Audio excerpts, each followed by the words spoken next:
It's Wizards versus Lesbians, a podcast for your ears. Hello, and welcome to Wizards versus Lesbians. My name is Isaac. I'm Alexis. And today we are discussing The Seep by Hannah Porter. Would you like to do the plot, or shall I? I will totally give it my best stab. So, The Seep. The aliens have invaded, and the good news is that this is mostly just involved everyone being filled with a sense of love and also the ability to shapeshift and do other reality-bending things. The bad news is this has made everybody around you convinced that they live in an intentional community, and so do you. And poor Trina Fast Horse Goldberg-Oneka, who is a trans Jewish, part Native American woman, is dealing with two personal crises. The biggest is that her wife has decided that she wants to become a baby and erase all of her memories, and this is something that you can now do in this post-Seep world. And she has done that, and Trina is very depressed. And the other is that somebody who was one of Trina's friends has revealed that he is secretly transracial, and this is a statement and on par with her being transgendered, and she is deeply offended by this and has to go on a revenge quest. That's longer than I thought it would be. Sorry, I was trying to hit all the major points. But yeah, no, I think that does it. But the problem is that I think that's the entire plot of the book. I don't think there's anything left to spoiler. No, because basically all of that happens in Act 1. I know, but then nothing else does. Just saying, basically all of this is set up in the first chapter. Yes. It's not really a spoiler. No, not at all. So, does this book have wizards? I think that What's-His-Face is a wizard. Yes, Horizon Line is his name. Horizon Line! You can understand why I didn't remember it. Yes, and he is 100% a wizard. And lesbians? Oh, yeah. I mean, that's Trina and Diva right there. And the main conflict of the book is the Trina and Horizon Line. Yeah. Ladies and gentlemen, this is Wizards versus Lesbians. We've finally hit Wizards versus Lesbians again after a bit of a detour. We really don't have to take expansive definitions of either of these things for this one. Nope. I mean, it's a wonder that nobody's ever recommended this book in some ways, and less so than others. Well, this is definitely a sort of literary book that does not show up much in the science fiction world that I've found. No, and in fact, let me go ahead and give you a why should you read this book, because what I was about to say was, if you like this particular kind of literary fiction, i.e., I think, I would describe it as sort of Tao Lin, sort of jaundiced,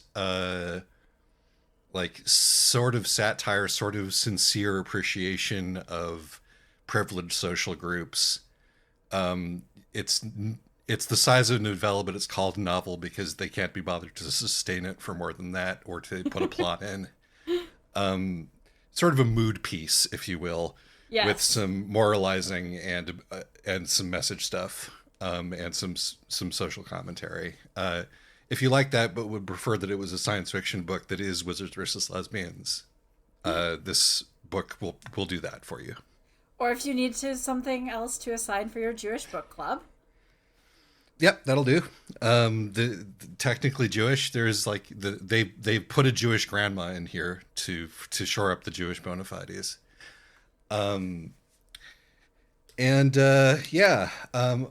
Also, if you're a fan of cringe comedy,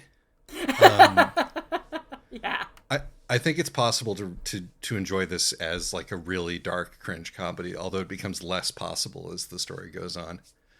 Yeah, I think that's true. I will also say that actually, the first chapter or so, I enjoyed. The problem is that it starts strong and then it doesn't go anywhere with it. As to why you shouldn't read this book. Well, it starts strong and it doesn't go anywhere with it. Yeah, there isn't much here. And when it's possible to view this as a, well, I hate all of these people, but so does the book, kind of Mm-hmm. like social satire, then, that's not really my cup of tea, but I can at least enjoy it. Um, but then it attempts to inform you that an emotional arc has occurred when everybody is exactly as odious as they were at the start. And Yeah, and I feel like that's the real failing of the book, because if it just leaned into all these people are terrible. yeah, that's pretty much it. It thinks that it's come to some sort of conclusion and has something worthwhile to share with you about it, and it is absolutely grade school stuff. One of the reasons that you can tell that this is not like part of the SF scene is that it has that view of, I am the first person to ever think of these ideas that have been bouncing around Yes. in science fiction for the last 40 years. It definitely has that person who seems like they're slumming it to go genre. It also feels extremely dated, which is bizarre because it only came out 4 years ago. But it's it buys into the AI apocalypse in a way that would have been socially current then, but is not now. Um, like this book is essentially about what happens if the AI future that everybody was saying was going to happen in 2020 actually came to pass, and uh, we know that that's not going to happen at this point. So, Yeah, I mean, I think that part of the reason why it feels so dated also is that it feels like it's just engaging with social issues that, you know, at least our corner of the internet got over, like, mostly got out of their system 4 to 5 years ago.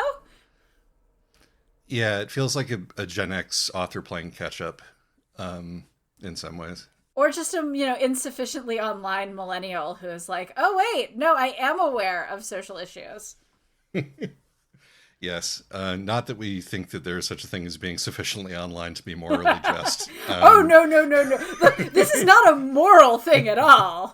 Okay? To be clear, it's just that the way that a lot of this discourse is handled, the people in the book strike me, really talk like maybe people did 10 years ago, 15 years ago when it comes to talking about trans issues, for example. Yeah, and there's a certain like social stultification of like, this is your very right on Silicon Valley group, like sort of, or San Francisco, which is where most of the book takes place, social group. Um, I think that a lot of that is already gone. I think that Silicon Valley is becoming more aggressively and outwardly conservative now. Yeah. Finally, if like me, you've been reading nothing but utopian books slash utopian slash dystopian books with points to make for the last couple of months, we really need to do something else. Yeah.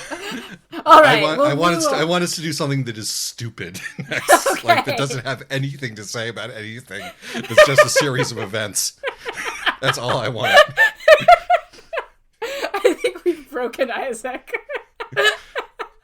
I just wasn't prepared for yet another one. No, no, you know what? I promise I'm going to look through all the books that I've read in like the last 15 years and I'm going to find one that's sufficiently not engaged but still has lesbians. Thank you. I'm ready for it. I'm extremely ready for it. But yeah, I say that pure because if you are sick of like California brain, given that the last two ones we did were in space California in one way or another, or ended up in California. And this is just post-alien California. Yeah. Yeah, Yeah. I'm about ready to be done with it for the moment. Yeah. Content warnings. This book would make fun of content warnings. Although it doesn't actually, but it's like, this is a sort of book where people react to being called racist as if you have like slapped them in the face with a glove in the 19th century, This is what I or mean by it feels kind of dated. being called capitalist, which seems to be equally as bad. And what else? I guess there's some sort of flesh puddle stuff later in the book, but she doesn't really focus enough on it. It's all very sort of soft focus body horror. Yeah, I mean, okay, so you can argue that what Diva does is suicide. Yes, you could argue that. Certainly Trina sees it that way. And, so like there's content warning for talking about for sort of a discussion of suicide that is not 100% negative of it. Um, let's see here. I mean, basically the entire planet has been non-consensually dosed with some sort of Yes. quasi like intoxicant. So There's a lot of talk. There's a lot of sort of more metaphorical, literal stuff about drugs and alcohol in here, uh, and essentially, ways to cope with being privileged. Um, I think that I can't think of anything else though. but yeah, me neither. All right, let's go off to the spoiler zone then, and actually let me get up and turn my potatoes down, Okay. and then we'll go after the spoiler zone. All right. We're heading off to the spoiler zone, and as we do, here's a spoiler for you.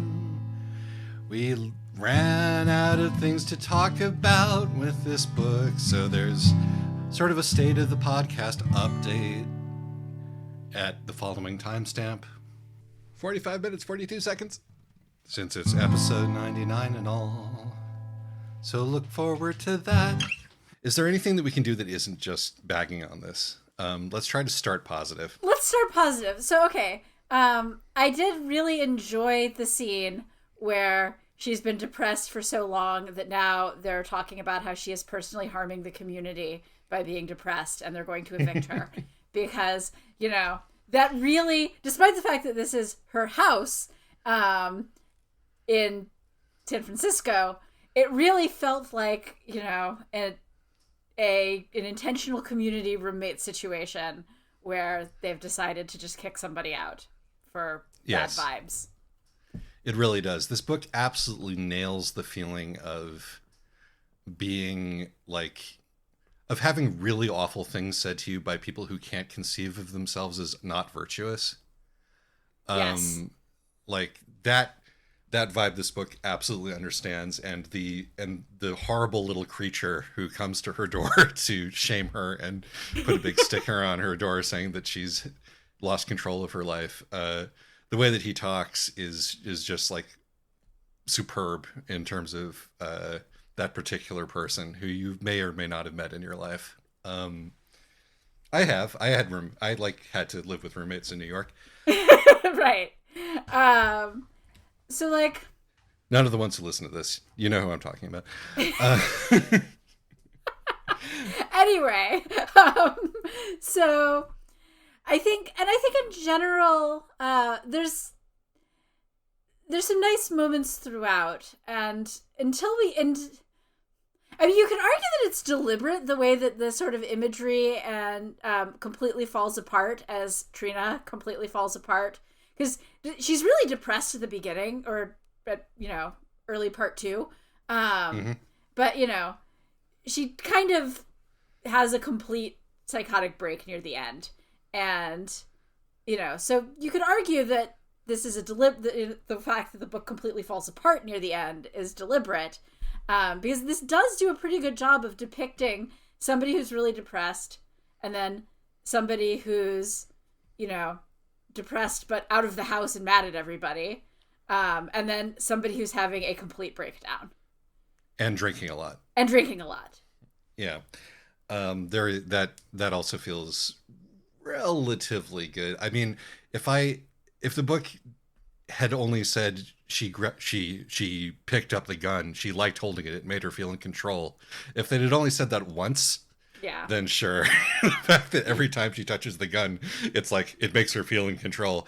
Again, this is either a very dry comedy or just bad. But but yes, no, I didn't have a problem with the way that the book fell apart. I knew there wasn't enough room for anything to happen, because of the length of the thing. And like the whole, our protagonists, as our protagonist's personal crisis, comes to its apotheosis, they lose their sense of reality, and therefore the book also loses its sense of reality. That's fine, I think. I mean, it's a tried and true sort of literary conceit. But I think that part is okay. Yeah, exactly. I didn't have a problem with that.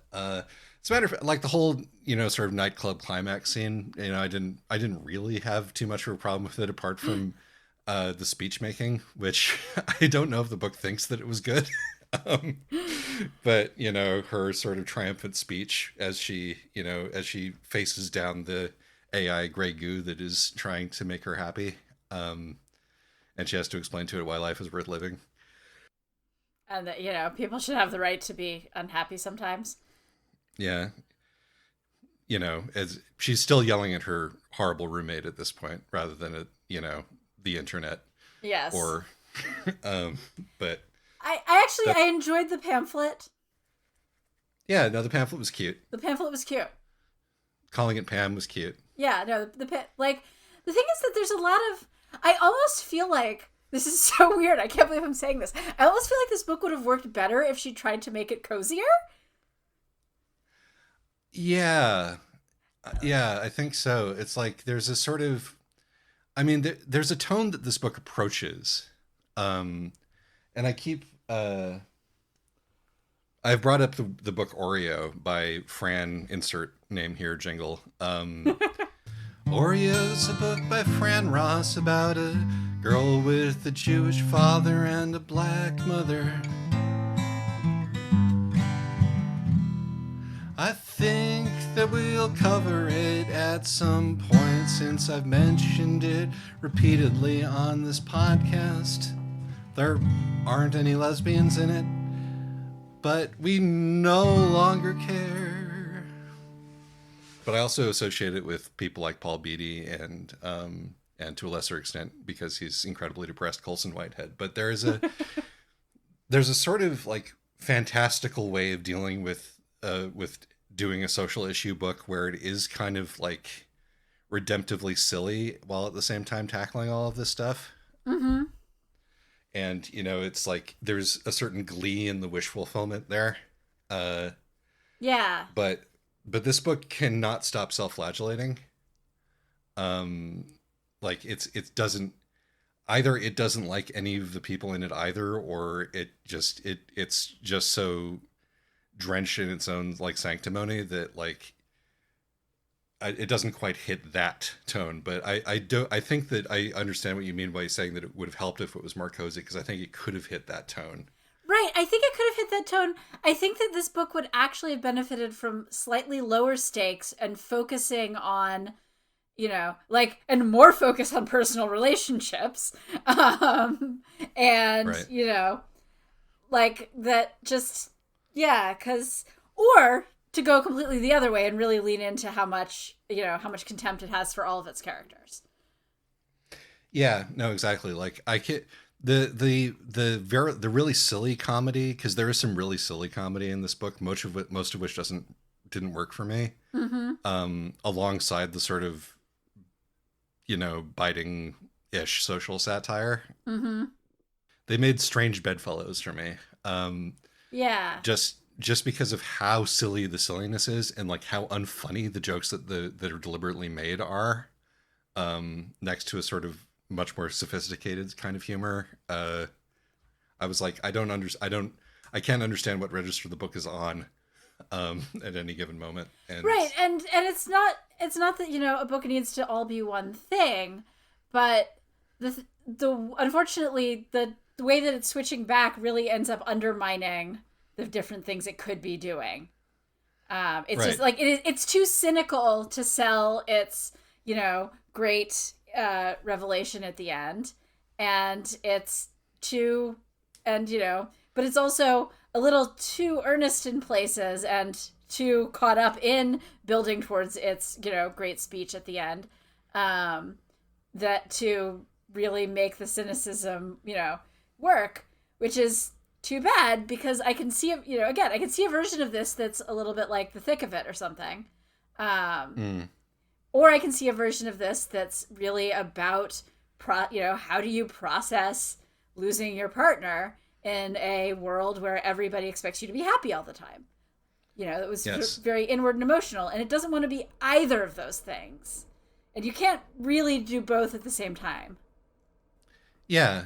Like I mean, if you the sort of like, oh, our our Russian Jewish grandma, everybody's grandma, who runs a restaurant called the Shtetl, and her waiter slash waitress who's an actual bear, and we're having an intentional funeral for grandma, where she's still alive for it. And, you know, the bear is giving a speech about being a bear. And I'm like, okay, I'm in a Wes Anderson movie right now. Or I'm in the sort of cuddlier kind of Yiddish folktale, which is fine, but that's not the book that I started reading. Right. And the book that I started reading primed me to be extremely cynical and like, uh, and really in tune with people's self-justifying bullshit. And this certainly feels like more self-justifying bullshit to me at this point. Exactly. Right. So it kind of shoots itself in the foot tonally. Yeah. And I think that's really this book's undoing. Sometimes we give a book the benefit of the doubt, and sometimes we don't. This can be for a variety of reasons. Sometimes it's just the quality of the prose or the depth of the character writing. And sometimes it's because we like it or don't. I did enjoy Trina's moment of crankiness. This is just a good character beat where she's just really mad that after she put in all this effort to transition, now everybody's a shapeshifter. Yeah, that was funny. Although I think that, again, it could have stood to get deeper and darker with that if it wanted to. Yes, absolutely. It's like if there's like, it's sort of very chaste sex in this book. But at one point she's like cupping her crotch and being like, oh, I'm turned on, but I don't know if I'm ready to move on and rebound with some stranger yet. And I'm like, shouldn't you have feelings about that crotch? How you got it? What's going on with that? The contrast of that? Could we have gone into this? What was the pain that you went through, etc. But it doesn't want to handle anything that's really hard. Yeah. Which is another issue with like the way that reality disintegrates when things are getting really hard at the end. It's like, yeah, we're not touching what's actually happening to the greatest extent possible, Yeah, and I think also it's kind of tame with what it does with its setup. I mean, part of this is definitely that person, dipping their toe in genre and thus not being willing to get weird enough with it. Like, I would like to do a PSA, like, to all literary authors who experience a trauma in their lives, whether it's the death of a spouse or the having of a kid who disappoints you, and that you feel that you need to resort to a genre that you're unfamiliar with to get this across. CF Chouette, CF I Keep My Exoskeletons to Myself. Consider not doing that. But you're not listening to this anyway. But right, which is probably for the best, honestly, because we're pretty tough on these books. Yes. Or here's the thing: if you're going to do it, if you're going to deign to explore the genre of science fiction, get weirder with it. Maybe do some reading in the area that you're going into, so that you can do something that is over and above, or at least slightly different from where people have gone before with this kind of thing. Yeah, and the thing is, I mean, for one thing, you could just read some of the stuff from the 60s and 70s, which is, which can get weirder than this. It is sort of strange how, like, the AI paranoia that underrides this plot sort of... I was particularly mushmouth this episode and kept choosing slightly wrong words, but in my defense, I was slightly seeped. Weirdly mimics weed paranoia, like, like reefer madness kind of stuff in a way. But it's like, I'm really annoyed that all my friends are on drugs is kind of the thing at the heart of it, Which I can kind of get. Like, it would, Yeah, me too. Or I'm really annoyed that all of my friends have, are coping with middle age by getting into weird cults or, becoming born again, literally or figuratively. Right, I guess that's another direction that this is another thread that the book sort of picks up and then drops is, all the weird ways that people cope with aging. Or with the prospect of not dying if you're the sort of sucker who believes in that. Yeah, and the sort of the the thing that I'm left with is like the main character, and I feel the author speaking through the main character being like, I am annoyed that things have changed and the time has passed, and that I have to deal with all of this stuff now. And when I feel like I've been sold a bill of goods, and I who can't relate to that? I relate to that. I absolutely relate to that as a 40-year-old, But I also don't live in this sort of artificial post scarcity bubble that like the Bay Area seems to be for these people, even before it became literal post scarcity, and so I don't quite relate. Right, there's that.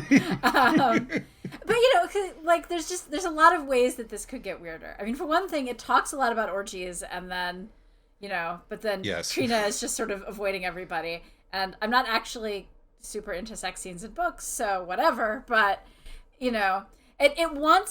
it's making out everybody to be super edgy and stuff, and it's just not. I mean, you get a talking bear. You get people who basically kill themselves by erasing all their memories and becoming a baby. But come on, guys, you could do so much more if you were lived in a post scarcity society where you were also everybody around you was a shapeshifter.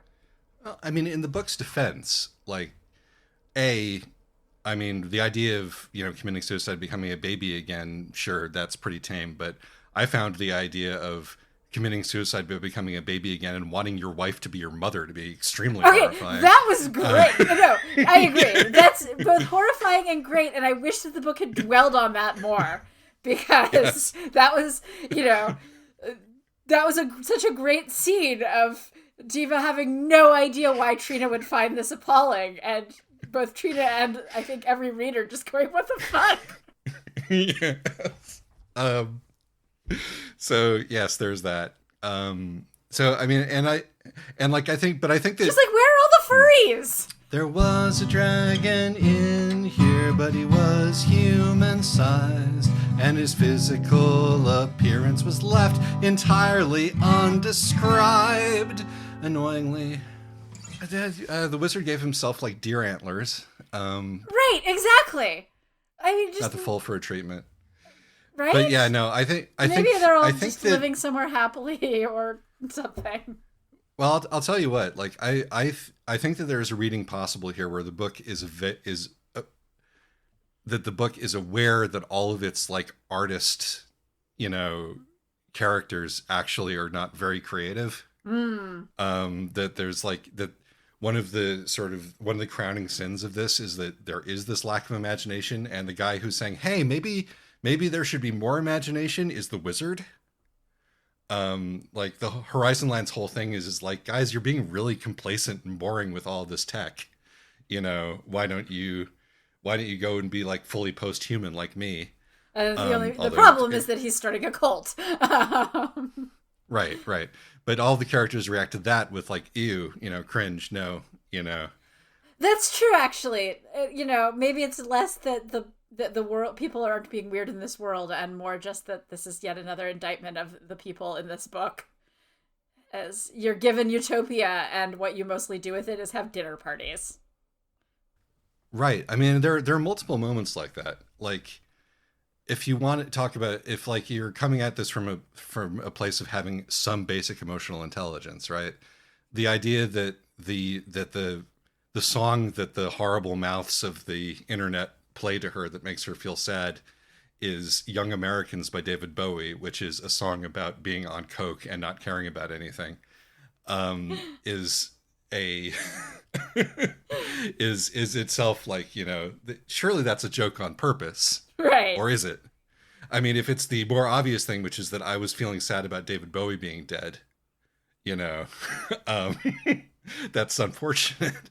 But like, also like the very last thing that the book says you is don't take no for an answer if the dinner party host tells you not to do the dishes. And I want to tell you, everybody who's listening, if they tell you not to touch their kitchen, do not touch their kitchen. Right. That is the worst fucking advice. And I feel like most people know this. So like, it's yet another one of our cases. Like, is the book very clever, or is the book just as stupid as it thinks it is, or No, as it seems to be? I honestly think the dishes thing is deliberate. Right, right. Like I think that this is supposed to be showing that this speech is about how to actually live your life is empty and terrible. It starts and ends with dinner party, which is empty and terrible for the most part. Right. You know. And I mean, also just like, I don't know, remember you're here for the experience is such a didactic pamphlet-y word. Right, right. That again, like I think this has gotta be satire. I mean, Fast Horse Goldberg. Right. It's so on the nose. But then again, the thing about sort of the Silicon Valley milieu that things like this clearly comes out of. I mean, it reminds me more than anything else that we've done of Battle of the Linguist Mages in terms of its tone. Is that it's very difficult. It's very difficult to see where the irony begins and ends in a lot of cases. Um, but and it gets like the things that it gets wrong are like it's very strange. It's like, is this again satire where the there she's like the god particles in my blood are telling me not to smoke tobacco because it can feel the damage that it's doing to me. So I just inhale smoke from other things instead because that's fine. You know, Right. are you aware of where the lung cancer comes from? It's not that. Right. It's like, I feel like everybody understands this. Am I missing something? I mean, given also that this final speech specifically says to before you ask before you ask your host where to put things, make sure to look in the cabinets and drawers. Like, don't snoop in your host's kitchen. I'm sorry. I think that I've now convinced myself that this is satire. I love that we keep doing this specific podcast over and over again. I know. I should just stop putting literary fiction on the list. But like this has wizards and lesbians.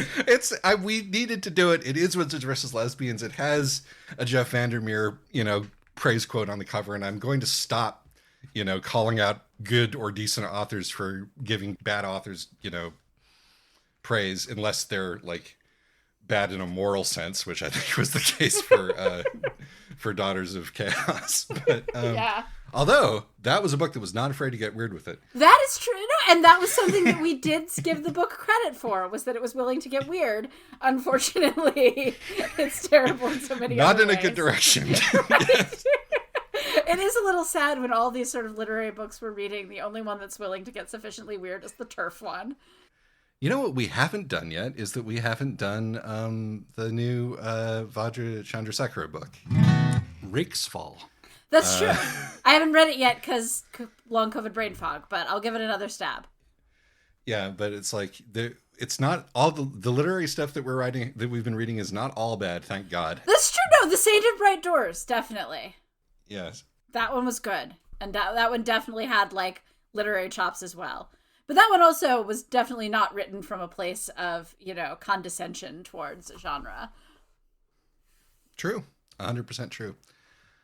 I think that like this book, much like Battle of the Linguist Mages, this book is being mad at is like making fun of the people who I like to make fun of.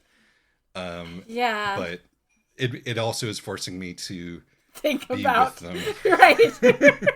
And Yeah. I will, to this book's credit, it is like a fifth the size, a fifth the length of Battle of the Linguist Mages. If that. So, if that. So, there's, at least there was less time being spent in their company. Unfortunately, it does mean that I'm really struggling to pad this podcast out to a reasonable length. That's true. In my notes it says, fish aside to fill time. I didn't remember what that meant. I've spent some time remembering, but I think it was about all the vegetarians in these books that we've been reading who say it's okay to eat fish 'cause they don't have any feelings. feelings. I'm just killing time. We're gonna talk about the butch Yiddish grandma next, yeah.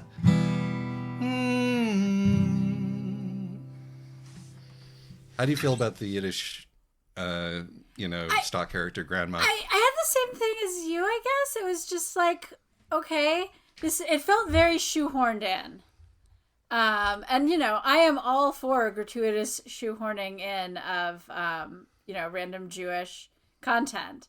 And Mm-hmm. to be fair, I did like that the Yiddish grandma here is kind of butch. Yeah, no, that is nice. Yeah, the styling of the Yiddish grandma was very good. Uh, I think there was some good visuals in this book. I agree with that. Some of it stuck with me. Um, I like the compound boy who's going off to who's like self-aware enough to be going off to find people who to be mean to him. Yes. Um, although the sort of lack of imagination. Oh, we're going to send you to one of the to the strict horrible compound. The instructions, and it's like we go in there. It's not a BDSM den at all. It's Right. not like a scene from Hellraiser at all. It's just some people standing around in a room. Come on, you guys. Nor is it a reference to the novel The Instructions by Adam Levin, which is better Jewish magical realism than this. Sadly, we will never cover it, partially because it's very long, and partially because it is misogynist. But yeah, I did feel like I I it was not. I felt like it was again kind of a missed opportunity. The Jewish grandma and her diner is that Mm-hmm. because it felt so disconnected from much of the rest of the book tonally. Yeah. Well, I'll tell you one thing. I mean, despite the fact that you're Hannah, um, if you had given her the grandma character from the fast horse part of her culture rather than the Goldberg part of her culture, that would have been more interesting and more difficult um, to pull off without being racist. Well, So, okay, so that's actually something that I did want to talk about. Is that I am all for just adding random diversity to your books because why not? And I am all for people mhm. writing, people of backgrounds that they are not. Um, I did not feel like it did anything. It just mentions near the end that she's part Native American, but it doesn't do anything with it. Like, just in fact, she gets really mad at this guy who's transracial, and, she's mad because solely because of how what it says about her transgender identity. Mhm. Yeah, it has nothing. Her mixed race stuff is like never mentioned or brought up at all, except in her because it makes gives her a nice funny name to say, and that is very strange. um, Right, like I mean, she's because like the beginning the conversation where she's having this fight with Horizon Line, and and it's it reads like two white people arguing over whether or not one of them is being appropriative.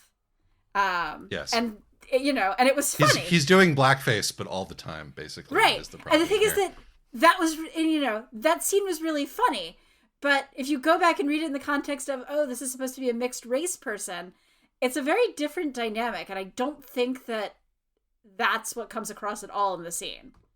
Yeah. I mean, really, the honestly, the most othering thing that we understand about her from the beginning is that she's butch, Yeah. uh, which actually is something that is true. Is that when you're in these kind of particularly sort of a particular strain of hippie, vegan communal living types, being butch can be enough to get you the bad vibe sticker on your door.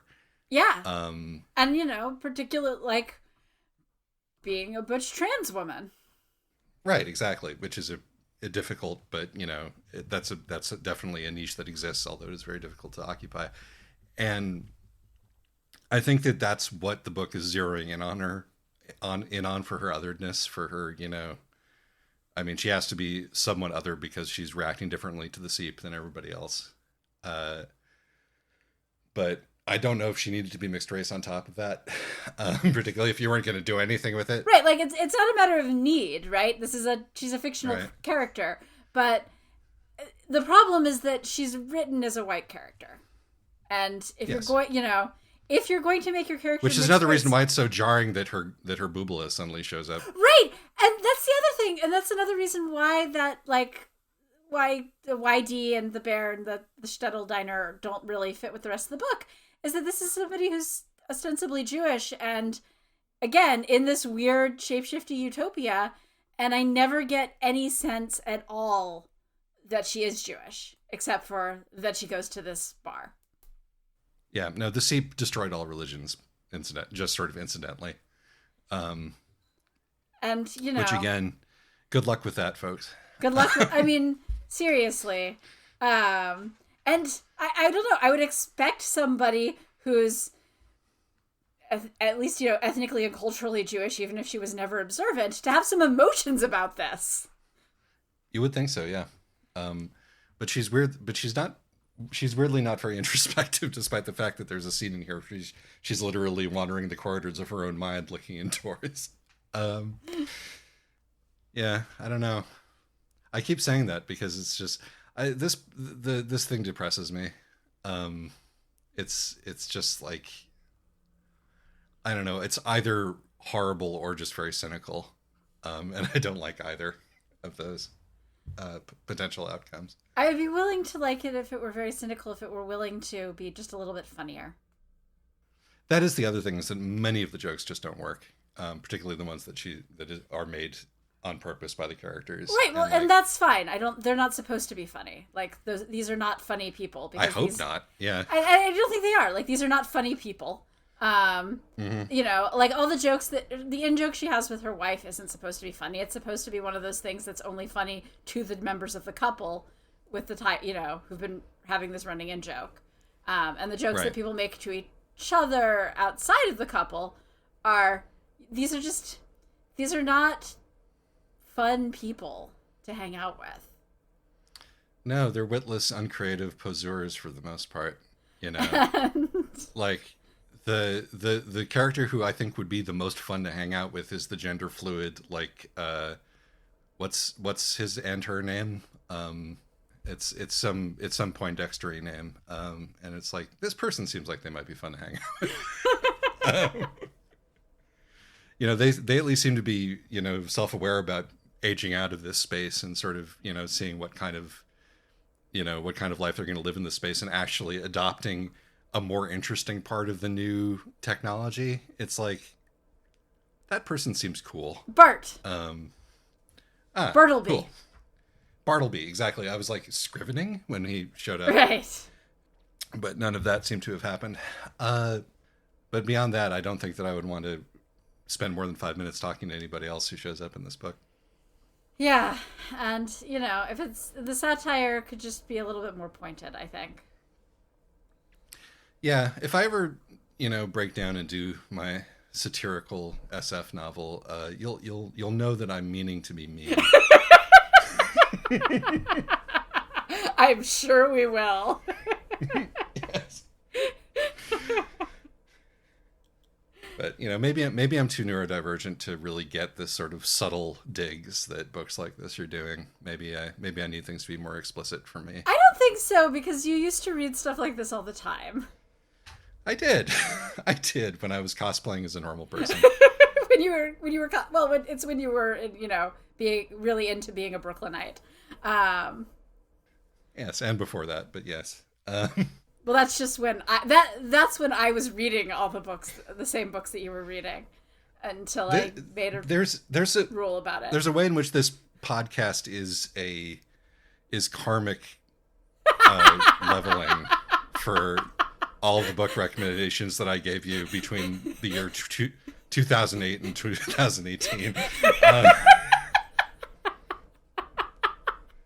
I feel like that we were on an even playing field again at this point. No, you're absolutely right. um, all right, no. I mean, the fact that I know who Tao Lin is enough to name check him for this is a bad sign in and of itself. But... Well, now I'm gonna feel less bad when I put something on the list that you hate. I'm gonna be like, oh yes, this is just life coming back around. As you keep saying, I can always veto it. Right, exactly. I'm choosing to take this on myself. All right, are we? I can't stretch. Yeah, no. I think we're just gonna have to wrap this one up a little early. That's okay. Well, actually, okay, you got something. I mean, this is episode 99, so we might do a little state of the podcast thing here at the end of this. That's a good idea. And now, podcast chat. So we were planning on going to what, like 5 episodes initially? Yeah, I think so. Something along those lines. I certainly wasn't expecting to have made it to 50, much less to 100. No, me neither, but I'm pleased. Yes, and we've already passed 100 if you count all the bonus episodes. So I thank you for this strange group of people, which somehow contains a few science fiction authors, for listening to this podcast and for your feedback and for your suggestions, even if we are mean about them sometimes. And by we, I mean I. We are deeply grateful every time you recommend some reading. Mm-hmm. We do love to hear from you. If you want to email us at wizardsversuslesbians@gmail.com or send us something on Tumblr, or we're in one of the periodic things where Blue Sky seems to be the next thing. We are on there. You can just search us up as Wizards versus Lesbians anywhere. And for episode 100, of course, as we've said many times, you know that we do cartoons for our big milestone episodes. Indeed. So we're going to do an anime that we've been requested, which has strong lesbian overtones, if nothing explicit, mm-hmm. And certainly wizard themes as well. So is willing to get weird.